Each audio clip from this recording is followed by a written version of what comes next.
Na última quarta-feira, nós iniciamos esse caminho de purificação espiritual, caminho de exercícios espirituais em preparação para a Páscoa, que é o tempo da Quaresma. Para todos aqueles que já são batizados, o caminho da Quaresma é um caminho em que nós vamos combater, pautados na força de Deus, mas também exercitando a nossa liberdade, combater para que na vigília pascal, na Páscoa da ressurreição, nós renovemos as nossas promessas batismais. Mas atenção, para aqueles que não abraçaram a fé ainda, para aqueles que não são batizados, a Quaresma também é tempo de iniciação, desses últimos preparativos, aproximando-os do batismo, aproximando-os dos sacramentos na vigília pascal. E por que esse comentário é oportuno no início dessa homilia? Porque é preciso entender assim essa estrutura e a mentalidade da Quaresma para nós entendermos o motivo das primeiras leituras dos domingos da Quaresma.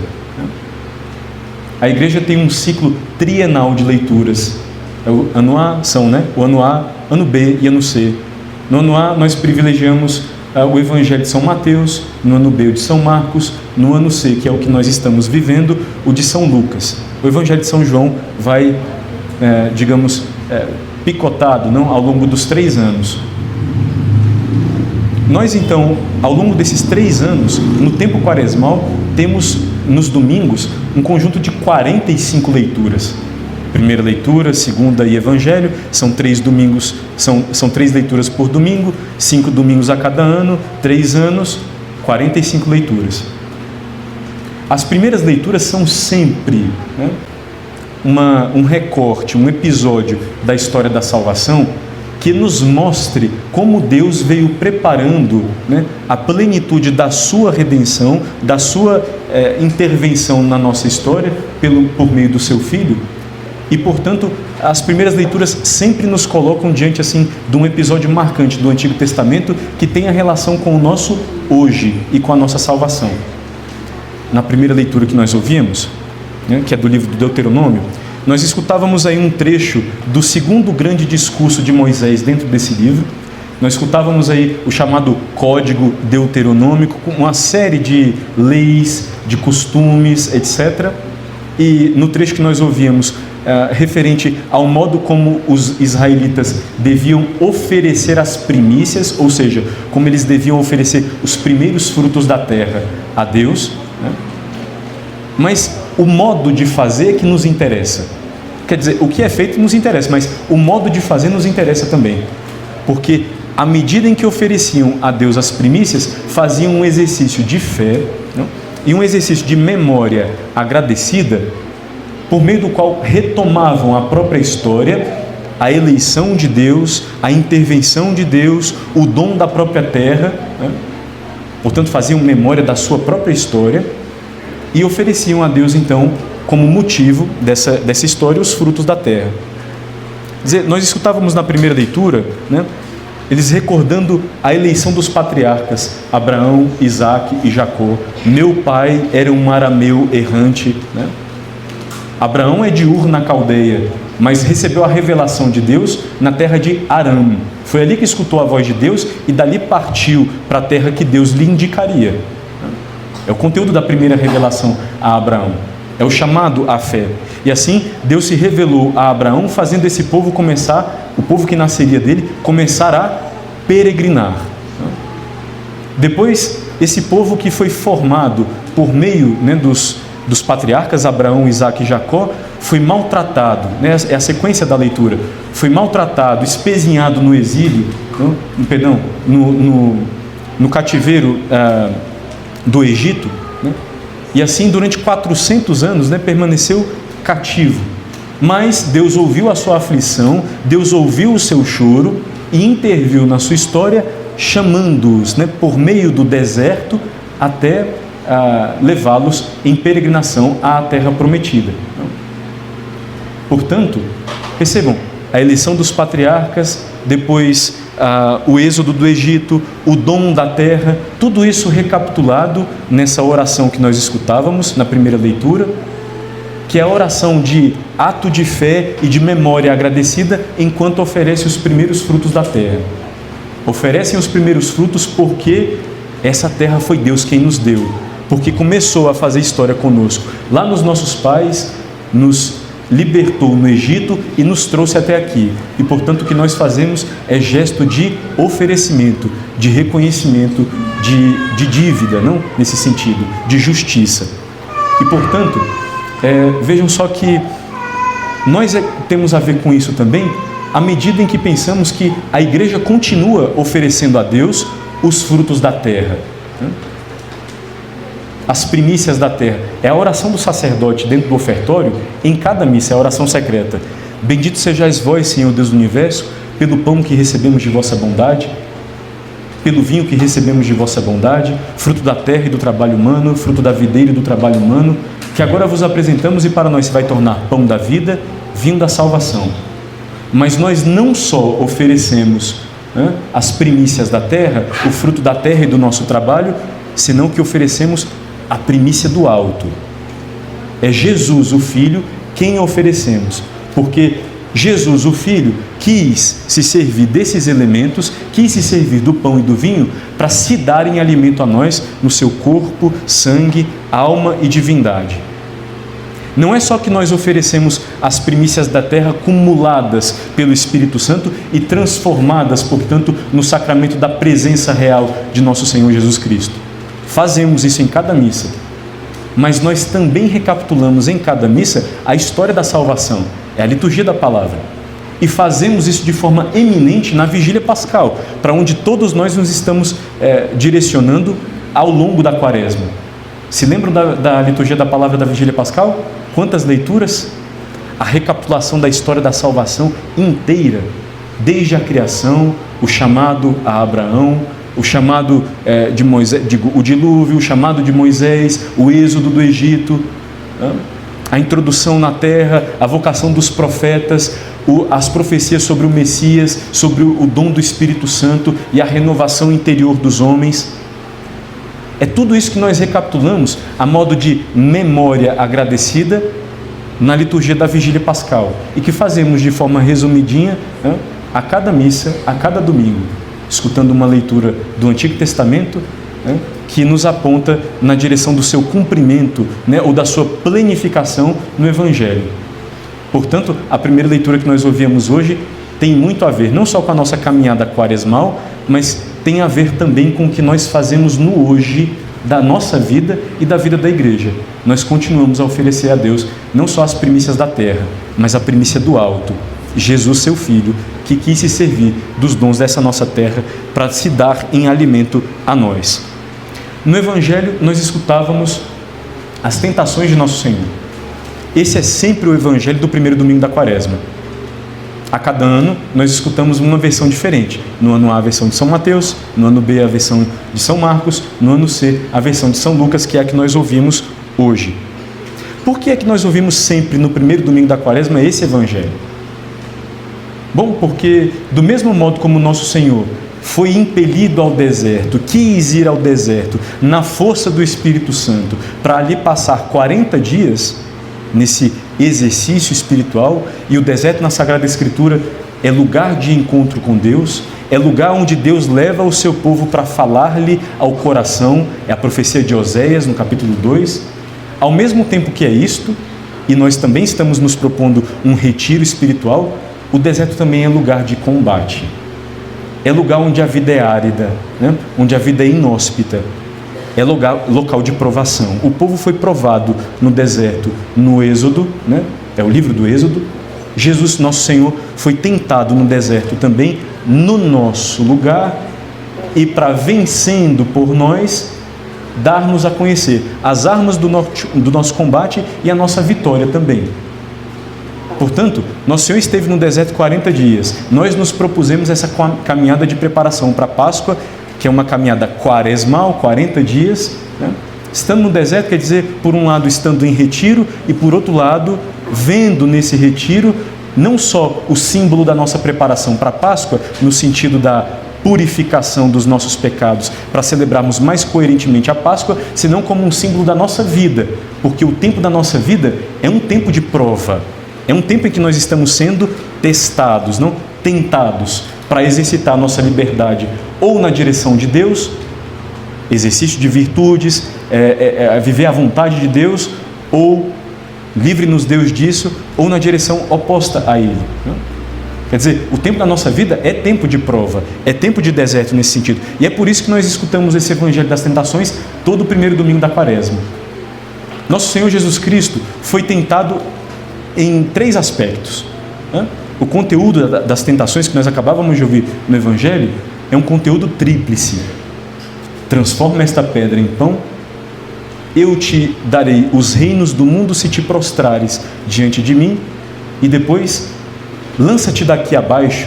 Não? Se tu és o Filho de Deus, lança-te daqui abaixo para que vejam, não, que tu és o Filho de Deus, e ao mesmo tempo para que os anjos venham em teu socorro, e assim as pessoas creiam em ti. Né? Pão, reinos do mundo e glória. Aquele que venceu o tentador no deserto, venceu em primeiro lugar em lugar de Israel. Atenção, isto é para a nossa catequese. No deserto, no Antigo Testamento, é o livro do Êxodo, o povo de Israel tinha sido tentado, né, e pecou contra Deus, murmurando, pedindo alimento que saciasse a sua fome, pedindo pão, e Deus lhes mandou o maná vindo do céu, o pão durante o deserto. No deserto também, Jesus agora no Evangelho vence o tentador e essa tentação. Ele mesmo que venceu assim, é Ele quem se daria a nós como alimento, como pão vivo descido do céu, e nos ensinaria a pedir no Pai Nosso: o pão nosso de cada dia nos dai hoje. Quer dizer, é o pão do nosso sustento material, né? Mas antes e principalmente, né, acima de tudo, é o pão supra-substancial, é o pão vivo descido do céu, é o nosso alimento espiritual, que é Ele mesmo, e que nós devemos reconhecer a nossa fome, a nossa necessidade, para pedir a Deus a cada dia: dai-nos, né, o pão cotidiano. Nosso Senhor, que venceu essa tentação no deserto, é quem na cruz, né, morreria sentindo fome e sede, e sentindo na máxima extensão, na sua alma e no seu corpo, os sofrimentos. Nosso Senhor venceu a segunda tentação: reinos do mundo, se te prostrares diante de mim, eu te darei esses reinos do mundo inteiros. Nosso Senhor venceu no lugar de Israel, porque, se estão bem lembrados, no Êxodo, no livro do Êxodo, Israel, aos pés do Sinai, confeccionou um bezerro de ouro e se prostrou diante dele adorando, não? É a idolatria. E assim, a tentação de Satanás é: se te prostrares diante de mim, eu te entregarei tudo isto. E nosso Senhor diz: adorarás ao Senhor teu Deus somente, né? Somente a Ele servirás. Nosso Senhor no deserto, portanto, venceu recusando dobrar-se ao inimigo para receber os reinos do mundo. Mas atenção, Ele mesmo é o reino de Deus vindo a este mundo. Se é pelo dedo de Deus que eu expulso os demônios, o reino de Deus chegou para vós. É Ele mesmo o reino de Deus nesse mundo. Foi Ele mesmo quem inaugurou o seu reino dentro das nossas almas, derramando o seu Espírito Santo. Foi Ele mesmo quem nos ensinou a pedir no Pai Nosso: venha a nós o vosso reino. Foi Ele quem recebeu, não, do Pai e está sentado à direita de Deus Pai Todo-Poderoso. Foi Ele quem recebeu todos os povos da terra.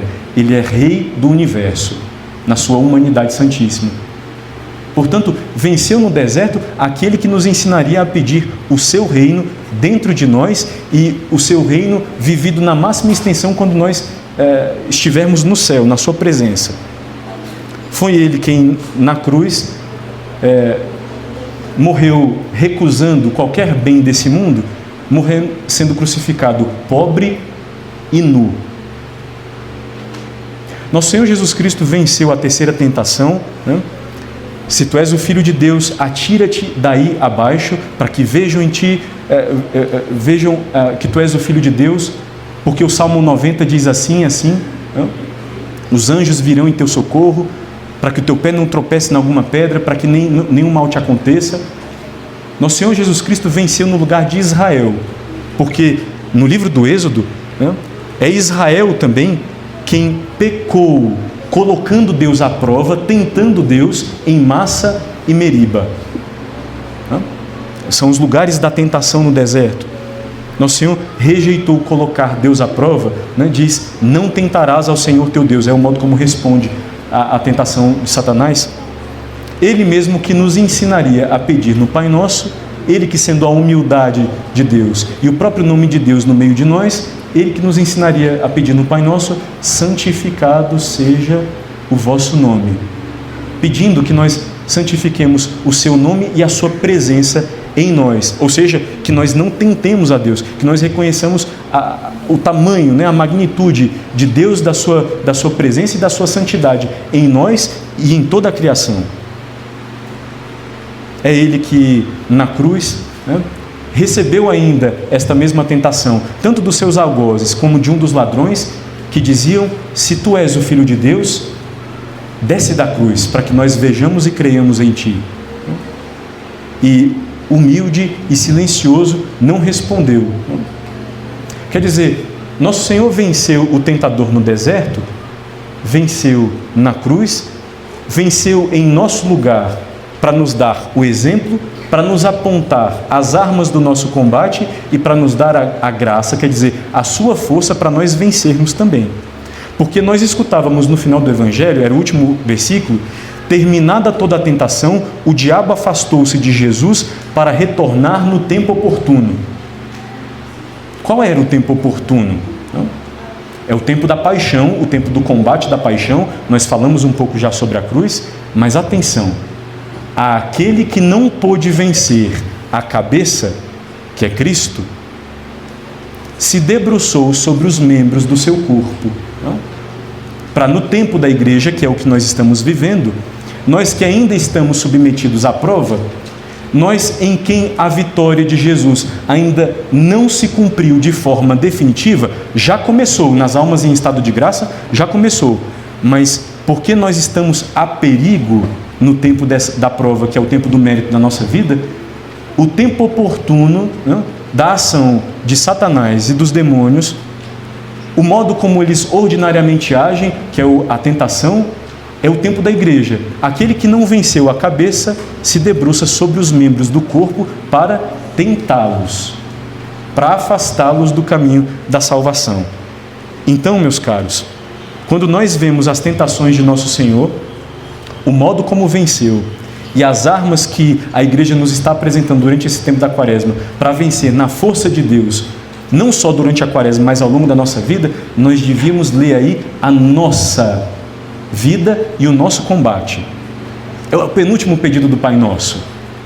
Não nos deixeis cair em tentação. O que é que nós pedimos a Deus quando pedimos isso?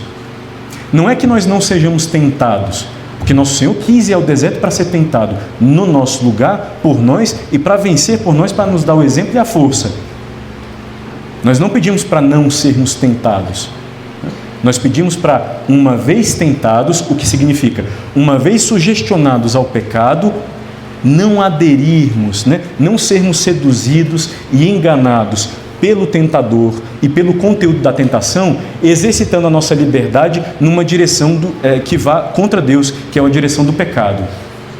A tentação não é propriamente ainda pecado, é o início do processo de sugestão que quer levar ao pecado, que quer demandar, solicitar o nosso consentimento para o pecado, mas não é propriamente ainda pecado.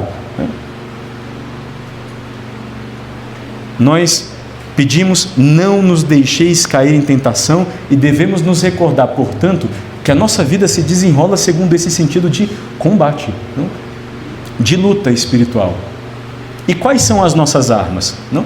Nosso Senhor Jesus Cristo venceu para nos dar o exemplo, para nos mostrar as armas e para nos dar a força, que é a sua graça. Mas quais são as armas? Bom, Nosso Senhor responde a cada uma das tentações com o conteúdo da Escritura.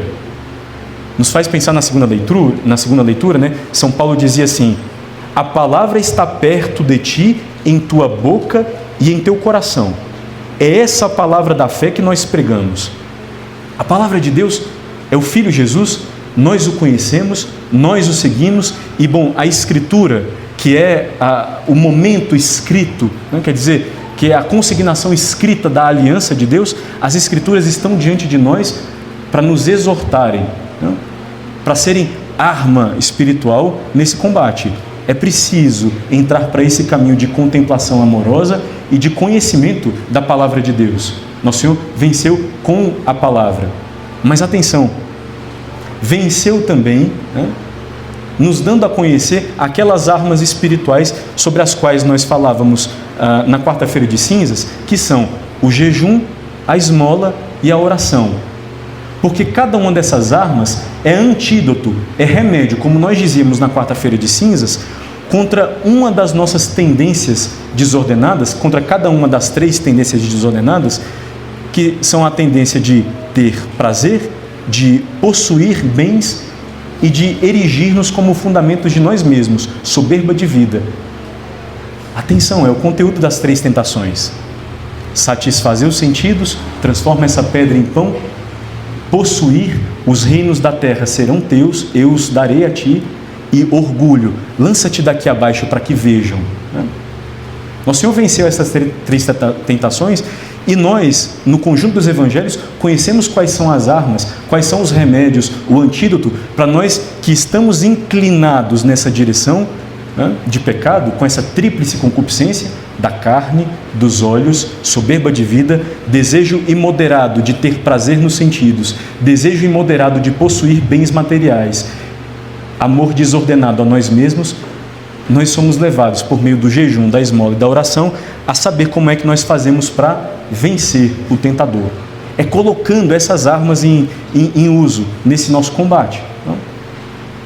Por isso é que nós dizíamos na quarta-feira de cinzas que nos nossos propósitos de quaresma é preciso que esses três exercícios estejam empreendidos juntos. Né? É por meio deles que nós combatemos, é por meio deles que nós entramos nessa luta e ao mesmo tempo compartilhamos já essa vitória, que é a vitória de Jesus. As tentações, meus caros, na nossa vida não vão deixar de acontecer e até mais, elas podem ser aproveitadas num bom sentido. Elas podem ter um papel pedagógico na nossa vida espiritual, que é o de nos fazer reconhecer os nossos limites, as nossas fraquezas e implorar a força de Deus. Depois, nós conhecermos quem é o nosso inimigo e de que modo vem, não, em nosso ataque, como diz São Pedro no Novo Testamento. Olha, o vosso adversário, o diabo, está como um leão a rugir, procurando a quem devorar. Né? Está rondando, né? Procurando a quem devorar. Resistir-lhe firmes na fé. E depois, as tentações podem ser úteis e nos fazer progredir no caminho da nossa salvação, justamente se nós nos abrirmos ao dom do alto, que nos faça nos exercitar no caminho da virtude. Ou seja, uma vez solicitados para o mal, nós renunciarmos a isso e dizermos não. Aqui, quando eu estava sendo solicitado para esse pecado, quando eu estava sendo solicitado para esse mal, eu quero me exercitar nesta virtude. Portanto, não é só que nós não seremos tentados, é até que nós podemos nos aproveitar das tentações como um benefício, não, espiritual para nós. Mas se nós nos abrimos, né, ao Espírito de Deus, se nós queremos colocar a nossa liberdade nessa direção. O caminho da quaresma, portanto, né, nos coloca já nesse primeiro domingo o fato de que Jesus foi tentado no nosso lugar e venceu, dando-nos exemplo e força. É o caminho da nossa preparação para a Páscoa, mas é o caminho de toda a nossa vida. É o tempo do nosso combate, é o tempo da nossa prova. Ele foi tentado só por Satanás, né? Uma causa extrínseca, externa de tentação. Nós temos 3 causas, né? 2 externas, o demônio e o mundo, uma interna, uma que está sempre junto de nós, que é a nossa carne, é a nossa tendência desordenada ao pecado. Vamos pedir a Deus a sua força ao longo da quaresma e ao longo do tempo de prova da nossa vida para permanecermos firmes na confissão de fé que nós recebemos.